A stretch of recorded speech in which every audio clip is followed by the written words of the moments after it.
Tatuha Mayor Louise Rivera joins us in the K-Wave News Zoom room. Tamuning-Tumon-Harmon. Good morning, Mayor. Off day. Good morning. Good morning, Guam. Bananas of us.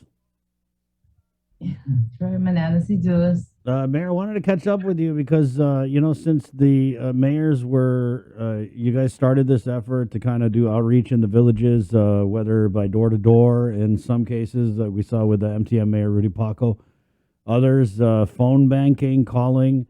Some of these village residents who are hard to reach, and kind of the impetus behind this whole thing was that we were seeing people dying at home, showing up at the hospital way too late, and so you guys know your villages, and that was the effort, was to get you guys to outreach and to get people tested and to give them information. So we just wanted to kind of catch up with you because I know there's a hell of a lot of apartments in Tamuning-Tumon-Harmon, so there's a lot of outreach that you probably have to do.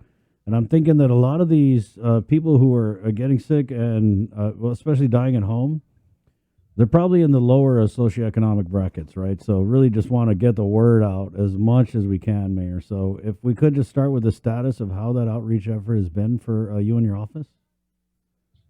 Okay. Well, there. I know that there has been many calls, but then again, with the information that we were giving out, just to go to the tier 2 clinics and all that, we were seeing the difficulty in trying to get in to get tested there because appointments needed to be made, and then there was still an administrative fee.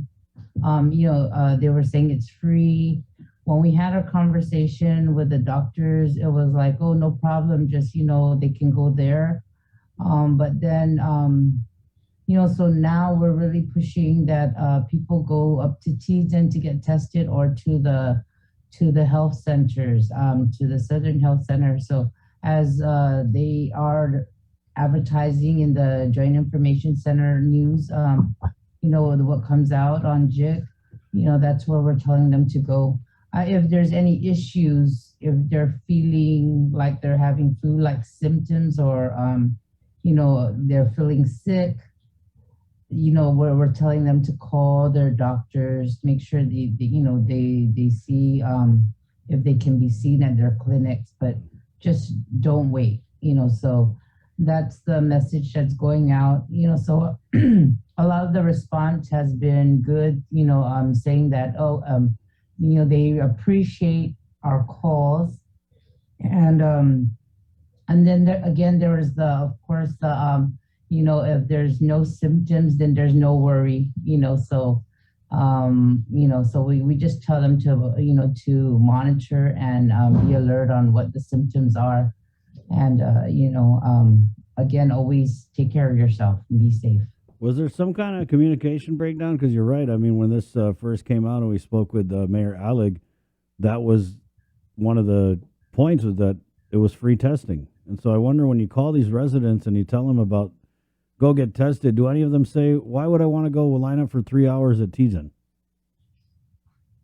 Well, we get different kind of responses, about, oh, I'm doing fine here at home, so I don't want to go and get tested, because they're saying that even just the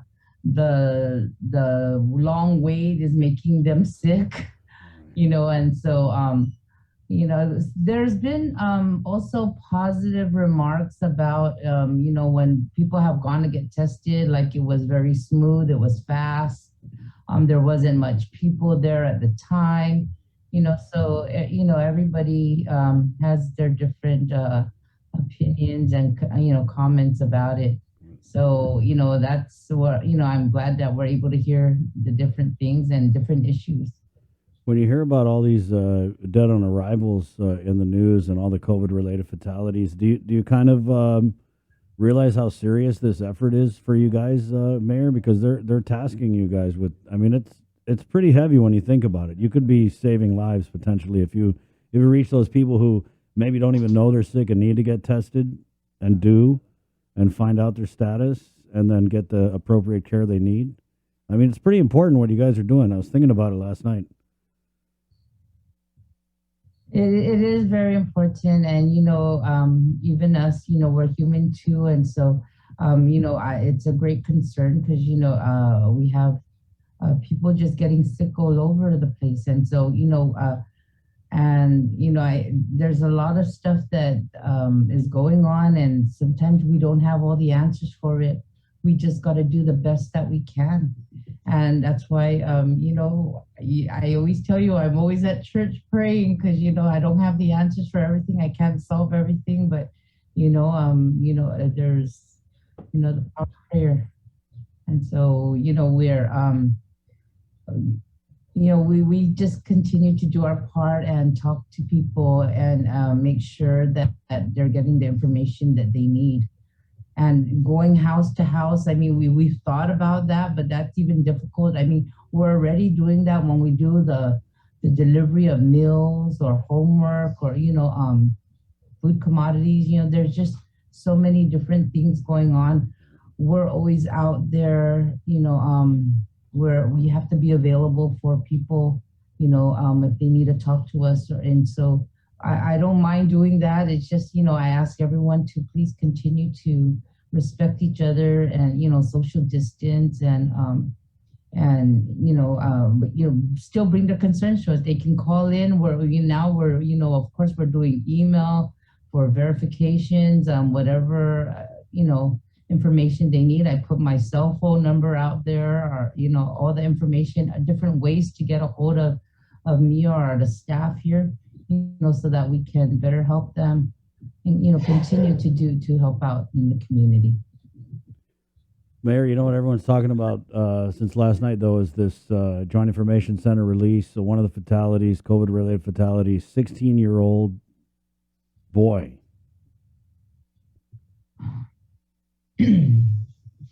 It's very sad, I'm I'm worried about a lot of things. I about how people are taking care of themselves and what they can do to to even to talk to their children. I mean, I still see people out there, the kids going to school, walking to and from, the bus stops, and um, there's just a lot of things going on. And so we continue to work together and reach out, to families to please, do what you can to stay safe, because there's a lot of children too that will come around our, our facilities. They want to play basketball or go skating or any things like that. They don't realize you can't you just don't do that. They shouldn't. They should do everything they can to stay safe and be at home, but they're walking around without their mask. They think it's okay to just go and bother the other kids in the neighborhood, when parents are trying to keep their family safe, and then you have other people coming and knocking the door, wanting to come, wanting them to come out to play, so a lot of information and education needs to be given out to them. Find ways to make them understand how how severe this issue is. This virus, we can't see it, and so just they have to just be alert and find ways to keep yourself busy. Read a book, watch videos, watch TV, whatever it takes to enjoy not being out there to to be, you never know who has it, and they may not be showing any symptoms. With me, I go places, I go to the stores, I go to church, I go, I'm here at work, but I always have to be alert and monitor, are they sneezing? Are they coughing? Is their nose leaking? Oh, How are you feeling? Do you taste? How does that yeah. food taste? But Mayor, are you guys finding it common, though, when you call these houses that people are positive? Because I'm hearing from the other mayors that that's what's happening is when they're calling around, people are like, oh, yeah, we're positive here. yes, and it's very sad, because yeah, I mean, I we don't see it, and then they start telling us their stories. about like, I'm not feeling anything, I'm freaking out, I must have caught this from work. So a lot of people are calling us asking, where is the testing site? How can they get tested? Because somebody in their workplace, was given, their notice that there, there's a positive member, in their family or, their workplace. So I think we need more testing sites, and to come out, and I think people are also looking for something closer, Yeah. issues like that. Yeah. Well, they stood up. Is it Monday and Fridays? Just Southern Public Health for testing. Yeah, it is. Yeah, it's Mondays and Fridays at Inalahan, the Southern Regional Community Health Center at Public Health. Of course, Monday through Saturday, the old Tees and Carnival Grounds. You guys know that, 8 to noon. Yes. Well, Mayor, please keep up the work. You never know, you might reach somebody you really needed to be reached. So keep it up. Thank you. I will do my best. But also, I wanted to share with everyone that, we are working together with Guam Rexall Drugs and the Guam Pharmacists Association in having booster shots.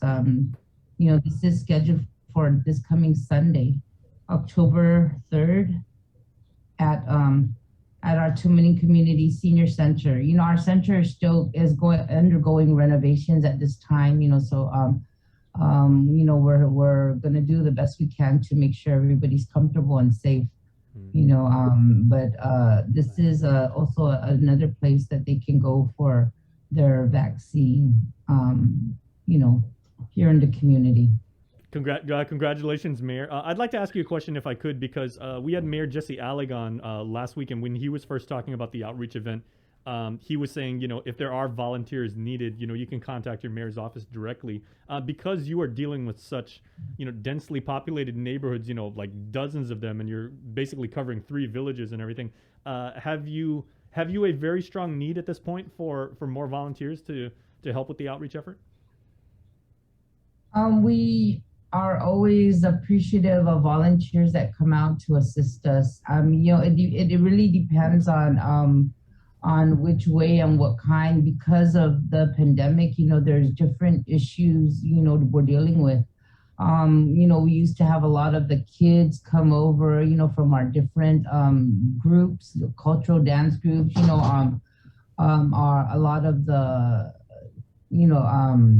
Manumko too will come out, from our Zumba, different associations and organizations that we deal with. Sure. But at this time, because of the way we can't see this virus, and we don't know who's carrying and all that, we're limiting it to different things. I mean, if they want to do volunteer work, I would give them a special project, a certain area where they can, like I'll just be in touch with them on what needs to be done, and then, their start time and their completion time, cleanups, painting, stuff like that.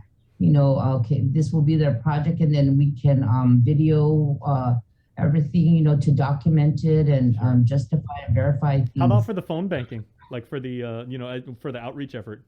Do you need some more people to work the phones? Well, we're right now we have a staff of 4 people that are doing calling, and so I mean right now we're okay with it. We're in a way, we have so many people to contact, Right. so we're just dealing with the registry that we have, and those that have come in to register. A lot of the information that have come in are like those that are updated. We're very happy about, like those that how Revenue Tax has required that they give a verification of residency for for their Guam ID or driver's license. Mhm. So that information is really what we have, our latest one, with all that coming in. But then again, there's a lot of contact numbers that are no longer working, Sure. that we're dealing with. So, but we'll continue to call out and reach out to people on all the different Well, things that we. yeah. Good luck to the four people you have working for you because that's a lot of calls to make, and Right. And Mayor, so Sunday you're doing the booster shot. that's great news. That's also good news. Yes. Thank you, Mayor. You're welcome. You take care, You everyone. take care. Okay. That's the. We'll do Good luck. my best. All right. Okay. Hey, we're coming back with Senator Sabina Perez next right here on The Link. Good morning is brought to you by Pacific Points, Cabo Enterprises, ITD, and Jack in the Box. Breathe. Pacific Matters is a half-hour news, culture, and lifestyle show focused on issues that impact Guam, the Northern Marianas